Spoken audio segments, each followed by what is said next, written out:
If you love cannoli and have always wanted to make them at home, then this video is for you. And if you like this recipe, don't forget to hit that like button and subscribe.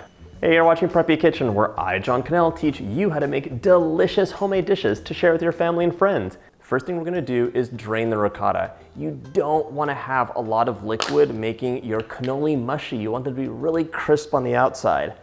I'm using a cheesecloth with a strainer to get all the excess water out of this. If you don't have that, you can spread this out on a counter with paper towels and blot it dry. I'm wrapping this in my cheesecloth over the strainer, and I'm gonna leave it in the fridge for a few hours. At the end of this recipe, we're gonna come back to it and you'll see all the liquid that's drained out of here. So into the fridge you go. While our ricotta is draining, we can make our cannoli dough. This has a similar texture to pasta dough once it's done, so just be aware of that. It's not like you're making cake batter. 2 cups of all-purpose flour into the bowl of my food processor, but you don't have to use a food processor. You could do this by hand. 1/4 teaspoon of salt and 2 tablespoons of granulated sugar. We're gonna whiz this up to combine the ingredients and pulse to combine. There we go.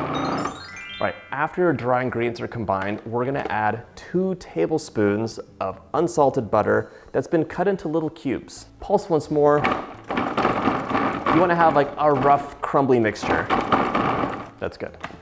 Now we need 2 egg yolks. I'm reserving the whites for later, although I don't need all of them. The yolks are gonna go in right now. After the 2 yolks go into your food processor, I wanna take a quick break and talk to you about the marsala that's added to this. Marsala is the traditional liquid that you're adding. It's a fortified wine, and when you fry the cannoli, it's the marsala that's gonna cause it to bubble up and have that characteristic light, crisp texture.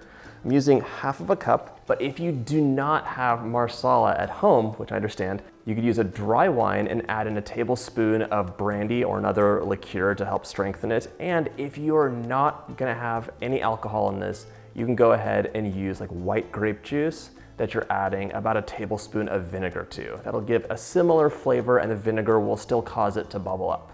Let's pulse until we get a mixture that starts coming together. If you can see, oh my gosh, it smells so good. Looks like a wet pastry dough right now. This is not what we want. We want to have something more like a pasta dough where it's silky and smooth. This means we're gonna have to knead it. Lightly flour your surface. We're gonna knead it for maybe 5 to 10 minutes until it's nice and silky smooth. And now let's bring it together, and you can see it's really like a motley rough dough. So we're just going to wake up that gluten. So we're gonna knead this for 5 to 10 minutes until it's nice and smooth. It might be a little bit less, might be a little bit more, probably a little bit less. As you can see, our dough is so much smoother now. If you press in, it bounces back. This means that it is ready to rest. It's gone through a lot. It needs time to relax. So cover it with plastic, leave it out on the counter for 1 hour to 2. If you're doing it overnight, just let it rest in the fridge for that long and then let it come back to room temperature. Our dough rested for about 2 hours. I had a nice lunch and hung out with the kids. And I wish you could feel it because it's totally different now. It's so much more relaxed. You're gonna wanna get a big pot out and add your vegetable oil or whatever you're frying in. Also have your thermometer out and ready because we'll be using it when we start frying.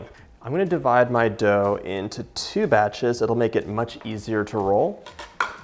If you have a pasta maker at home, this is a great time to use it because the pasta maker will give you really, really thin sheets. Let's lightly flour our surface just a little bit. And now we're gonna start rolling it out. And cannoli dough can be a little bit frustrating just because it's stretchy. It's gonna be bouncing around here and there, and you have to be kind of patient with it. I think the easiest way to roll this is into 1 long strip because we're gonna cut about 3.5 to 4 inch sized circles out of this dough. This is my circle cutter. I'm just making sure that my dough is wide enough, and it totally is. I'm gonna cut 1 circle out and just show you how it happens so you're not surprised. Circle number 1. And you're like, oh my gosh, what is this nonsense? It really like shrank back into an oblong shape.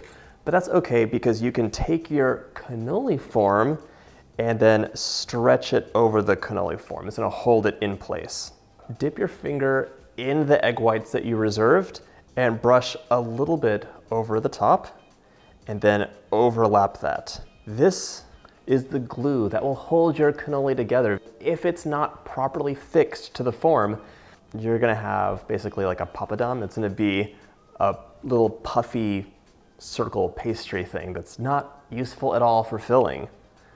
These cannoli shells can be a little tricky, so you really need things like the cannoli form to make them. I put a link in my description in case you want to pick some up. It makes it much easier. Press down, and that's perfect. We are ready to have these deep fried, so let's check our oil temperature.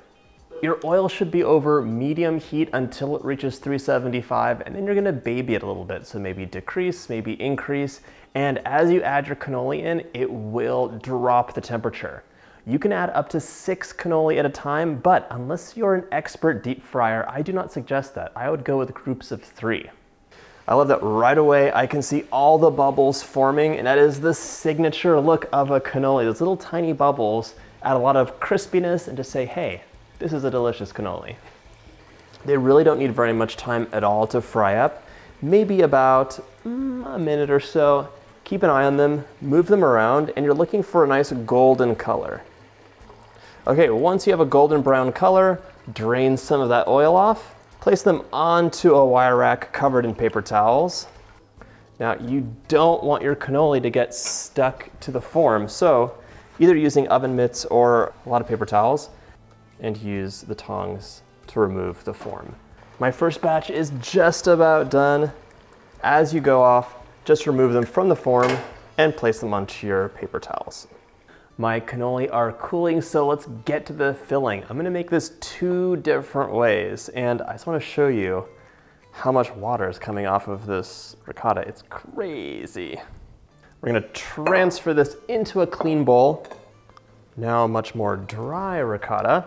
To my strained 32 ounces of ricotta, I'm adding a little bit less than 1 cup of powdered sugar. Work it in. It's not gonna be light and fluffy. You're just mixing the sugar in. I'm adding 1 teaspoon of vanilla, along with 1/4 teaspoon of cinnamon. These are very traditional filling flavors, and if you want, you could definitely make it your own by adding like brandy, rum. You don't have to use ricotta if you don't want to. You can use mascarpone, you could use a whipped cream filling, anything you want. It's still gonna be delicious. Once your mixture is smooth, you're ready to add the other components of your filling. I'm doing this 2 separate ways. So I'm gonna reserve a little bit of my filling in a smaller bowl. If you're doing all one flavor, try adding in 1/3 cup of chopped chocolate or chopped pistachios to start, and then go from there. I love chocolate in any form, but for me personally, I feel like it can be a little powerful with the very subtle flavors of the ricotta and the marsala that comes through in the shells. So for me, it's gonna be the pistachios. And a traditional offering is also to add in candied fruits as well. And now we're ready to fill our cooled cannoli shells. Fill them all the way through. And to finish them off, just for a little flourish, you can either dip them in mini chocolate chips or some more chopped chocolate, and that'll look really divine. Keep going, and we're also gonna do the same thing for the pistachios as well. And I hope you can see there's all these bubbles around here. That is the signature look of a cannoli. It's gonna really just melt in your mouth in a blaze of crunchiness. If you love this recipe, check out my Italian playlist. That was a crunchy, creamy dream, and the flavors are on point. I'll see you in the next video.